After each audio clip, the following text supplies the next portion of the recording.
to paint the true picture of the state of the people. And again, this year, Honorable Speaker, because of that doubt in my mind, I chose not to attend the State of the Nation. Honorable Speaker, there is usually a disconnect when you listen to the President from his words, between his words and the actions of his government. And some of us have come to doubt whether really the things that he says, he actually believes. Honorable Speaker, let me start by something that would sound like sweet music to the ears of somebody like me who believes in democracy. At paragraph 53 of the President's speech, Honorable Speaker, the President, and I wanted to read this verbatim, said, "We are a democracy, and the democracy is a hard-won, non-negotiable right and guarantees freedom that we are proud of and must always defend. That our national democratic culture expresses itself energetically through robust discourse, boldly speaking truth to power, and holding leadership to account. It is a tradition of fearless expression and vigorous public participation. This is who we are, and there is nothing anyone can do about it." That is where I want to begin. The President could as well have been describing me. We are who we are. We believe in this democracy, we'll fight for it, and there's nothing anyone can do about it. The question in my mind is whether the President actually believes in the words that he spoke. Honorable Speaker, if you go to another thing that he said that sounded like music to ears of the people who actually believe in democracy and participation of the people, he said that he had learned through the hard as well as customary ways that listening is a full-time occupation of leadership, and that all questions asked by the people must be answered thoroughly and in full. The question we ask ourselves is whether he actually believes the words that came out of his mouth, that he is a listening president, number one, and that all questions asked by the people have been answered by his administration thoroughly and in full. And I want to make the quickest example here. Over the past year, following the protests that we've seen in this country, there are families still asking questions of this government. They're asking questions about what happened to their loved ones. They're asking questions about people who have been missing for a long time. And even in this particular speech, the President never provided any answers. Honorable Speaker, you go to paragraph 6. He says he desired to respond to the most pressing concerns that have been raised by Kenyans of all walks of life. And he went ahead and framed what, in his opinion, were the most pressing concerns that have been raised by Kenyans. And again, the question becomes, after framing those things and elaborating them very clearly, did he even, in his own speech, respond to the things that he had said were the most pressing concerns of Kenyans from all walks of life? Honorable Speaker, the President asked the question, number one, whether leaders understand the pain and struggles of the people. This is in paragraph 7 of his speech. I do not know whether he answered that question, but for me, and the feedback that I received from the people of Nairobi that I represent, is that we as a leadership, a political leadership, do not understand what Kenyans are going through. And it shows even in the sort of proposals that we put forward in order to solve some of the issues that have been raised by the people. The second question he framed was whether policies in the education sector are working. Honorable Speaker, I also do not know whether he really answered it. But from the feedback of the people that I represent, is that education is in a crisis and that no plausible solutions are being proffered by his government. Then he asked the questions whether developments in relation to democracy, human rights, fundamental freedoms, rule of law, and transparency and accountability. This is in paragraph 8.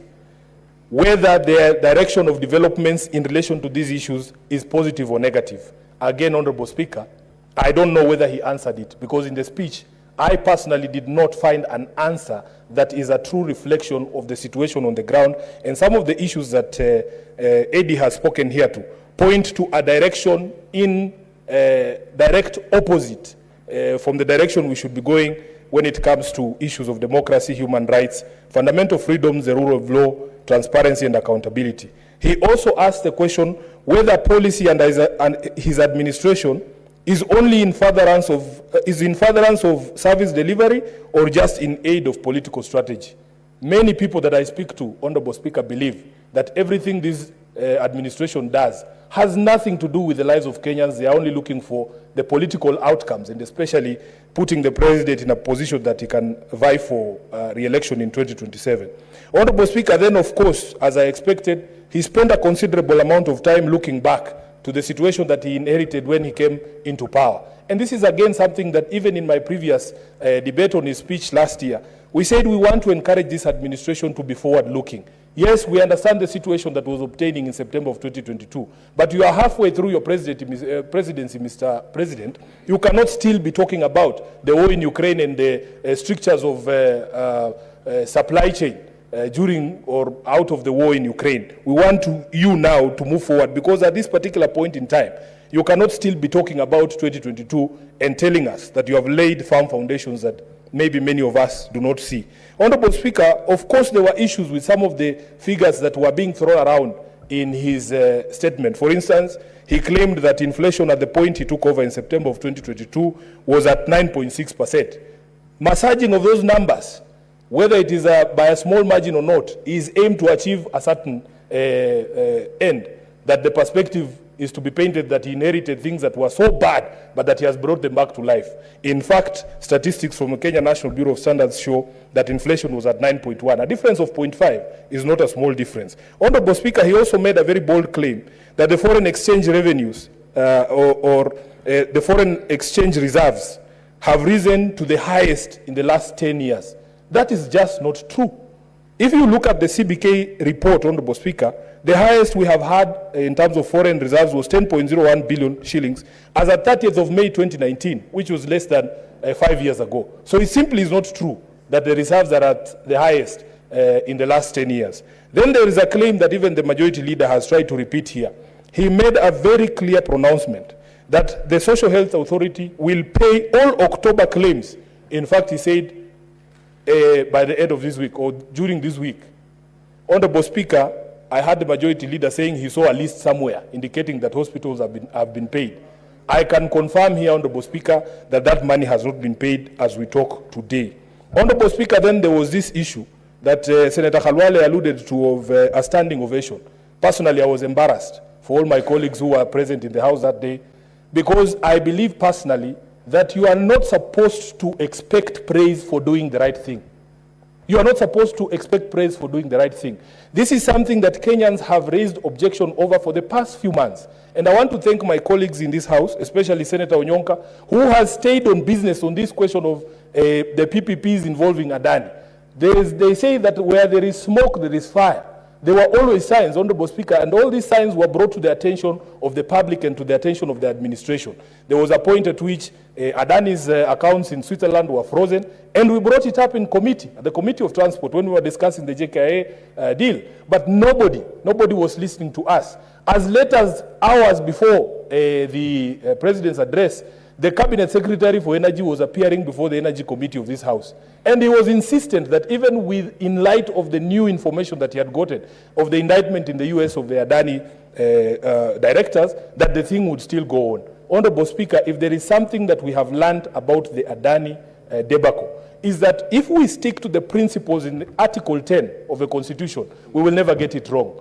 Some people have challenged those of us who are making noise about this particular process because they have not understood the noise we were making.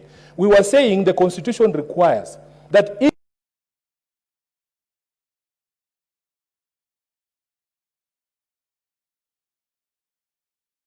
received. Finally, because I can see the light is on here, Honorable Speaker, the President concluded by saying that the state of it means the ability to endure suffering without breaking or incurring permanent damage. So he knows the breaking or incurring permanent damage. So he knows the truth. He knows the truth that he has stretched Kenyans to the end, but he knows that we will not break because we are like the proverbial donkeys. Senator, I give you 1 minute to conclude. I thank you, Honorable Speaker.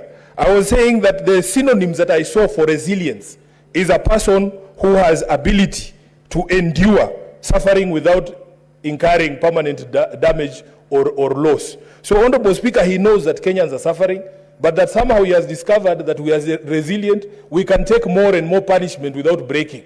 And I think this is the only thing in his speech that I agree with. I thank you, Honorable Speaker.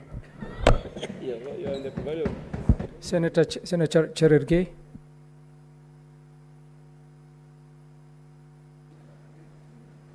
Thank you, Mr. Speaker, for this opportunity.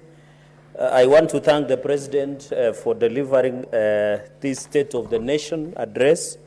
Mr. Speaker, as per Article 132.